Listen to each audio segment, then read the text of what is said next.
and that could have been saved. You guys have to kind of estimate, okay, I've just forced off one of his units, but where are the rest of his units? I can see them on the field, so I have to be very careful when I'm going for a power bash, as there might be a counter-attack. Walking his scouts head first, not realising that they were taking so much damage immediately. Force Commander also under suppression. Probably should have gone for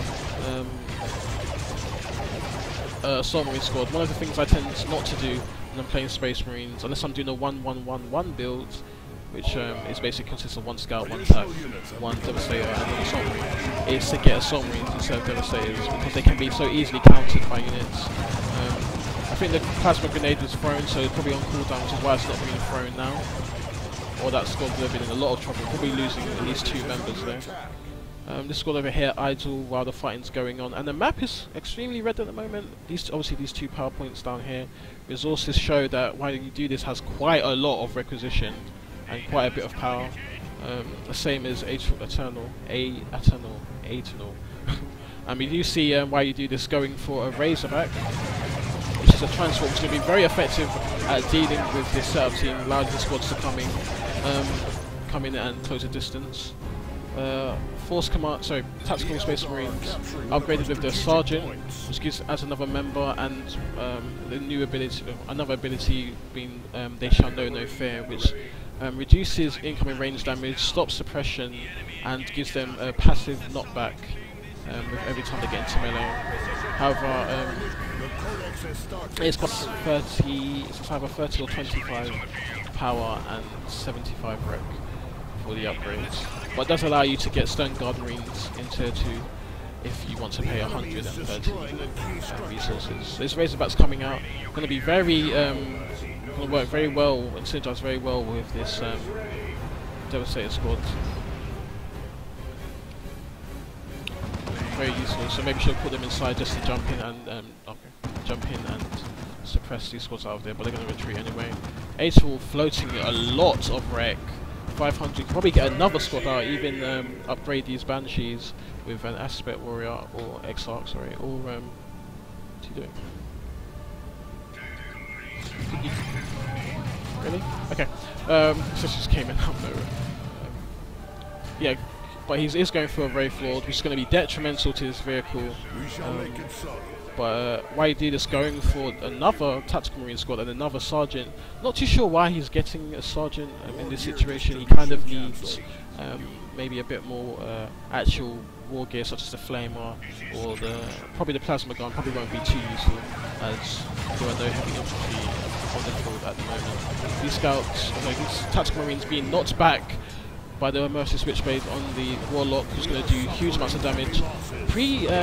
Getting a missile launcher there instead of before even noticing or even seeing an enemy unit or a vehicle, but it's probably going to work. One of the things you guys should do is before you do get an upgrade, just wait to see, play very responsibly to what you see, rather than, that's what I like to play responsibly rather than just getting a unit before it comes out, as you don't know what your enemy player is going to do. And if he does see you go for anti-vehicle weapon, then chances are he'll just go for more infantry to make that upgrade useless.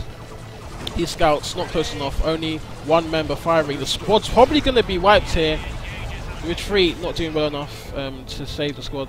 One thing you guys should take into account is that the further the range, which is actually very odd, the further the range or further away the retreating unit is from the firing unit, the more damage they will actually take. I'm not too sure why that actually happens, but I've also noticed that the further they get away, the more damage they'll take from range fire. I'm not too sure why that actually happens, as it's complete opposite with setup teams. That is the case. Devastator squad at the bottom. Upgrade with the last cannon, which is acts as turns this setup team that was anti-infantry into anti-vehicle. Which is going to be very useful against this Wraith Lord, but it can't see at the moment. Locked by line of sight, but it's about to walk in, which it is walking in now. Fire is snaring it, which you can see by that red whirlpool there. Devastator squad not firing again, need to be firing on it. Seems to set up again. It doesn't need to, could have been firing squad, probably saved it from getting to melee. This Razorback needs to be careful, probably should turn around, doesn't need to come in that direction. needs to shift look away, get to show his rear armor, and this is a counter great for good play there by why you do this. But why just happened? Another grenade's being thrown. Lucky that member gets cut down anyway. This scout squad needs to get out of it, but why you do this isn't watching. Lost both of his scout squads, meaning that he has no capping power, but he did manage to take out the Wraith Lord, who was just going to get run over by the Razorback. Another things I've noticed is Space Marines are very... their army basically works on teamwork. You can't, no unit is really effective alone, which basically goes for most armies, but Space Marines require you to use boost them, synergize them quite well, and even more so for Grey Knights, which basically can do absolutely nothing. No unit can do anything alone in that army. But I'll save that for another day. This Tactical Marine squad doesn't need to be taking this much damage. A new unit, I'll just pause here for you guys who don't recognise this unit, new unit from the army called Dark Reapers. They were present in Dawn of War 1, but they were seen to have been taken out in Dawn of War 2 and replaced by Wraithguard. These guys are very effective against heavy armor. I think they do plasma. I think it's plasma damage. Not sure how much plasma damage they do, but it is very effective against heavy infantry or power armor wearing squads like these tactical Space Marines. So very good upgrade, very good usage, and can be upgraded with, I have no idea what this actually is.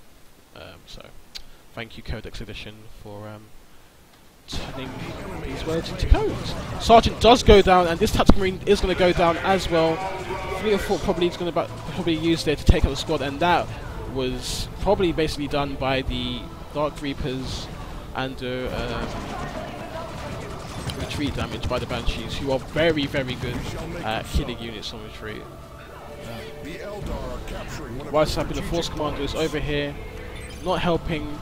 Force Commander needs to be basically with his army, trying to change basically the way the battle's been going. Hasn't been upgraded with any war gear, which basically means he's not going to be as useful as he needs to be. Even the Power Sword would be very helpful here for just giving 15% damage increase when he activates Battlecry, and I think that stacks with every single time he does the special attack.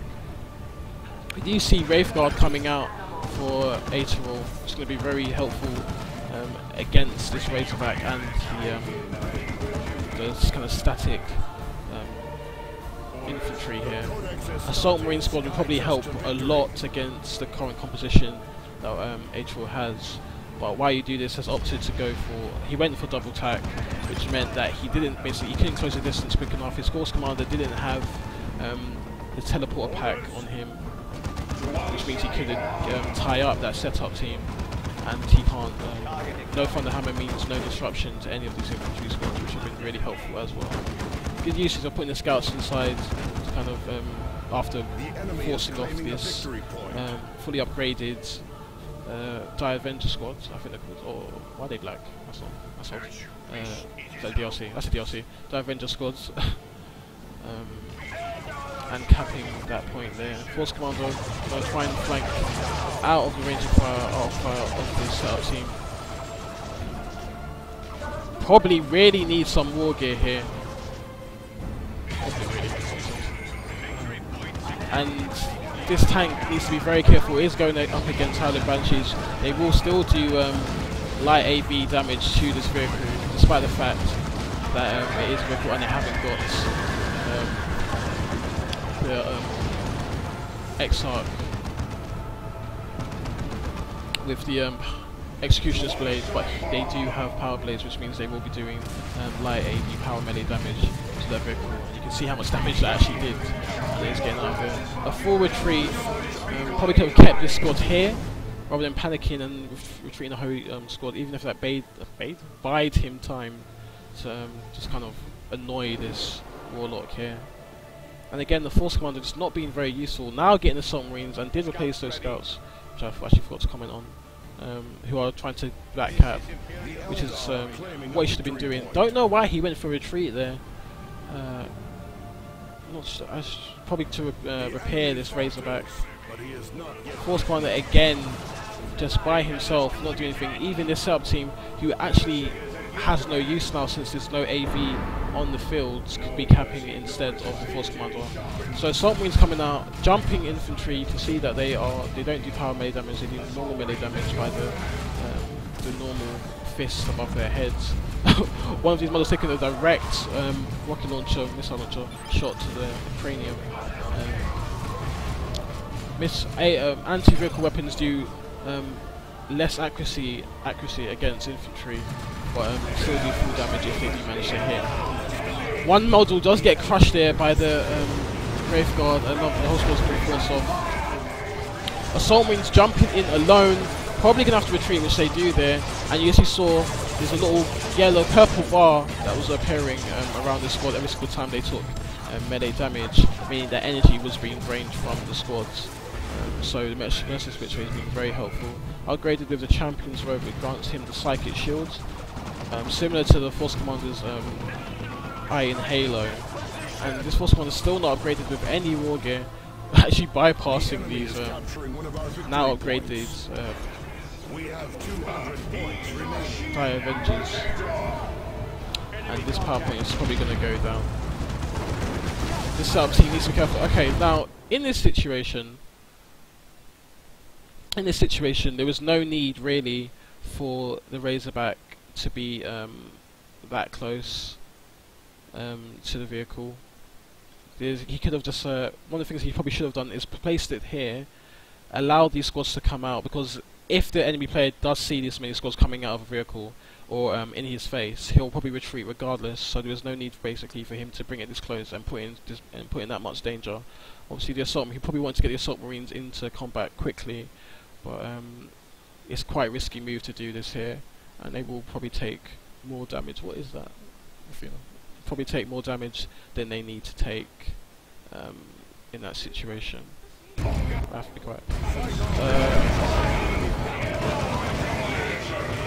We do see another Wraith Lord coming out for Aeternal. We don't see any war gear such as Thunder and Lightning, which gives access to the Melter Bomb and light grenades, or blind grenades. Blind grenades pretty much useless. Setup team, good plan by Aeternal. Bringing the squad over to here in line with the setup team.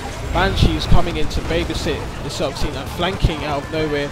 Gonna probably kill these scouts who need to get into this vehicle right now, or they are going to go down, and they do go down, losing all model members. So, Tactical Marines do manage to run away in time, but this is too late. This vehicle is going to turn around and does get finished off by the Highland Banshees, who retreat there, and they have no need to, as they probably could have just kept pressurising this and preventing that squad from setting up, and even gone in for a retreat kill. Swidey is still flowing quite a lot of requisition, and now going for a Dreadnought.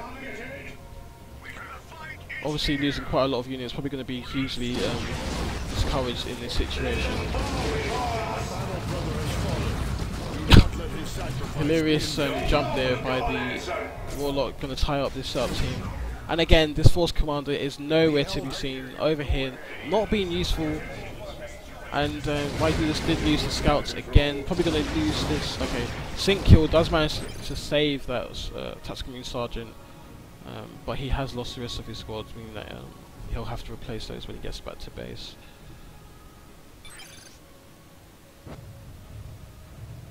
This is probably going to call a GG until I just stops him from doing that, since he did just spend requisition and power on a Dreadnought Walker unit for the Space Marine army, very effective against infantry, can be upgraded with the Assault Cannon or the Multi-Melter. Assault Cannon is very good against infantry, and Multi-Melter very good against heavy infantry and vehicles.